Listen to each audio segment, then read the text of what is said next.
Today on our 2011 Kia Sorento, we're going to be test fitting the Inno Aero Roof Rack system. That's going to consist of part numbers INXB108-2, and that part number is going to be our 42-inch crossbars we have on top. As you can see, they have a nice aerodynamic shape to them that's going to help cut down on wind, noise, and drag while you're driving.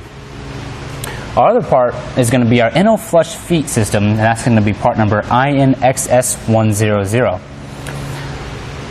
So how this is installed, we have this rubber-coated steel strap that wraps under our factory side rail and comes up and tightens down or hooks in to our flush feet system and is tightened down so that it's secured to our side rail, factory side rails. Once we're done with that, we put our end cap on with the locking system in place. You're going to get a set of keys too to be able to unlock it. And this is a security precaution so to avoid any type of theft, and it's going to keep our end caps on there until you want to remove your roof rack system. Now we can go over and start installing our second crossbar. And one one feature I want to show you guys that I wasn't able to show you on there because our end cap was locked in place is that this roof rack system can be utilized for T-track accessories. You simply just push down on this rubber strip right here and you insert any accessory you might want into place and wherever along the crossbar you might want it, which is pretty awesome compared to other systems where you have to pull the rubber strip out, cut it to length, and then put it back in. With this one, you just got to slide it in and you're ready to go.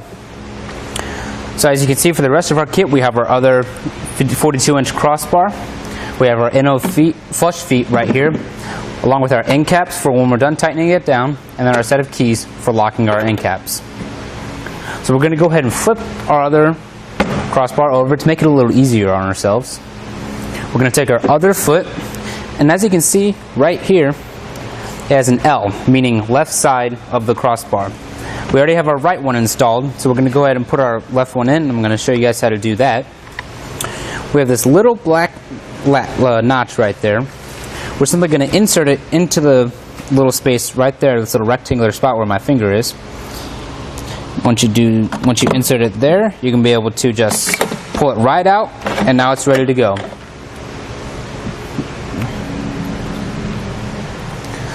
So before we put that one on, I want to point out how we got the first one on. Is we measured from this part of our side rail to the center of our front crossbar, and we made sure it was even on both sides. Now we're ready for our second bar. Go ahead and latch that on. Make sure the strap comes under our factory side rail. And before we start tightening down, we want to go ahead and make a measurement to make sure the spread is even on both sides. Now, it doesn't necessarily matter how far apart you would like your crossbars. You just want to make sure they're above 24 inches per instructions of Inno. So we're going to measure from the center of our crossbar out to here. That's going to be 25 inches exactly. Personally, I like to measure the spread based on what accessory I might be carrying that day.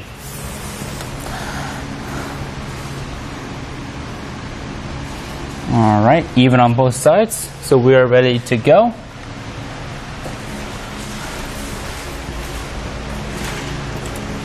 Now how we're about to tighten this down, you'll see we have our rubber-coated steel strap right here.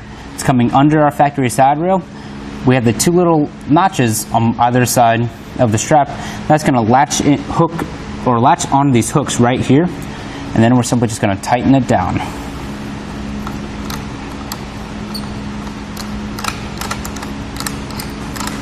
Once it gets kind of snug and you can feel more tension pulling when you're tightening it, I like to go about 5 or 6 more turns after that to make sure it's secure on our side rails.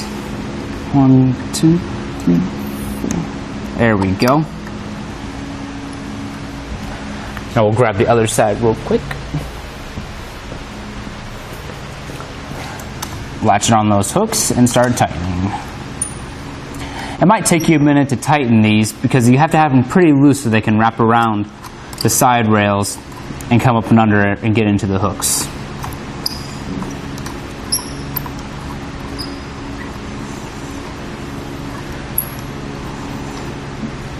And that one's tight. And now we're ready to put our end caps on. So I'm going to grab our two end caps along with our keys.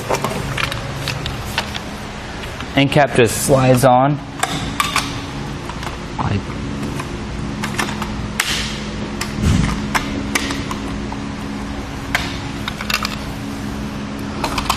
There we go.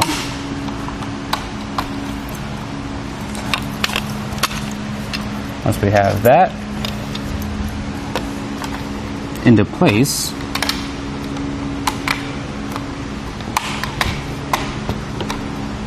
we can go ahead and turn it, and that locks it into place. Well, never mind, it's not wanting to go.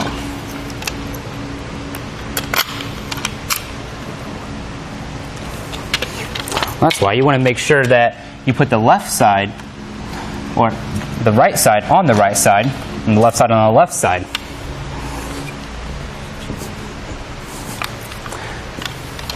So once we get those on, we can lock them down. And now we're ready to travel.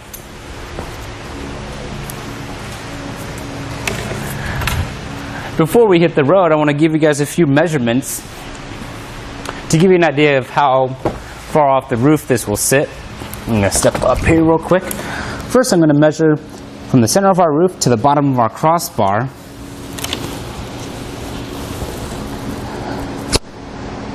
We're going to have about 3 1/4 inches of space to the bottom of our crossbar.